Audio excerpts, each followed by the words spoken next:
কারো নামের অর্থ বা সঙ্গে যোগ হওয়া বিশেষণ কখনো কখনো এতটাই সত্য বা সুন্দর হয়ে আমাদের সামনে আসে যে অবাক না হয়ে উপায় থাকে না। তেমনই একটি নাম পূর্ণিমা। বাংলাদেশের চলচ্চিত্র ইন্ডাস্ট্রির এই জনপ্রিয় অভিনেত্রী তার নামের মতো করেই পূর্ণিমার আলো ছড়িয়েছেন।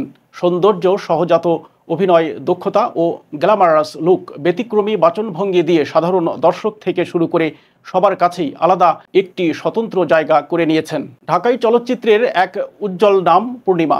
৯০ দশকের শেষ প্রান্তে চলচ্চিত্রে অভিষেক হলেও তার জনপ্রিয়তা ছড়িয়েছে দুই প্রজন্ম জুড়ে। রূপ ও অভিনয়ের মেলবন্ধনে দেড় যুগ পরেও সমানভাবে আলোচিত তিনি। রূপালী পর্দায় তার যাত্রা শুরু হয় প্রায় আড়াই দশক আগে, কিন্তু সময় যেন তার সৌন্দর্যের ওপর কোনো প্রভাব ফেলতে পারেনি। বর্তমানে পূর্ণিমা নিয়মিত অভিনয়ে না থাকলেও শোবিজে তার উপস্থিতি বরাবরই নজরকাড়া। সম্প্রতি সোশ্যাল মিডিয়ায় ছড়িয়ে পড়েছে পূর্ণিমার কিছু নতুন ছবি, যেখানে তিনি সাদামাটা সাজে ধরা দিয়েছেন।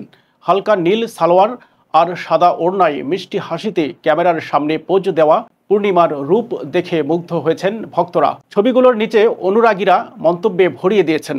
একজন মন্তব্য করেছেন, ছোট থেকে দেখে আসছি আপনাকে, একই রকম, আমরা বুড়ি হয়ে যাচ্ছি, আপনি সেই বয়সেই পড়ে আছেন। আরেকজন লিখেছেন, ছোটবেলার ক্রাশ, এখনও কত সুন্দর আপনি। বর্তমানে পূর্ণিমাকে নিয়মিত অভিনয়ে দেখা না গেলেও ওয়েব কন্টেন্ট, শোবিজ অনুষ্ঠান এবং সোশ্যাল মিডিয়ায় তার সরব উপস্থিতি ধরে রেখেছেন। পাশাপাশি পারিবারিক ও ব্যক্তিগত জীবনেও ব্যস্ত তিনি। ব্যক্তিজীবনে বেশ গুছানো ও সুনামধন্য অবস্থান গড়েছেন পূর্ণিমা। তার জীবন নিয়ে কোনো ধরনের বিতর্ক কিংবা গসিপ নেই বললেই চলে। সামাজিক যোগাযোগ মাধ্যমেও তিনি বেশ সক্রিয়। সেখানে তার অসংখ্য অনুরাগী নিয়মিতই ভালোবাসা ও প্রশংসায় ভরিয়ে দেন তাকে। বিশেষ করে তার বয়স না বাড়ার মতো চিরসবুজ রূপের জন্য ভক্তদের মুগ্ধতা চোখে পড়ে বারবার। বিভিন্ন সাজে, বিভিন্ন ভঙ্গিতে নিজেকে উপস্থাপন করলেও তার সৌন্দর্যে সবসময়ই একটা প্রাকৃতিক ও মার্জিত ছোঁয়া থাকে। ২০০৩ সালে মুক্তিপ্রাপ্ত মনের মাঝে তুমি ছবিতে অভিনয় করে পূর্ণিমা ব্যাপক জনপ্রিয়তা পান।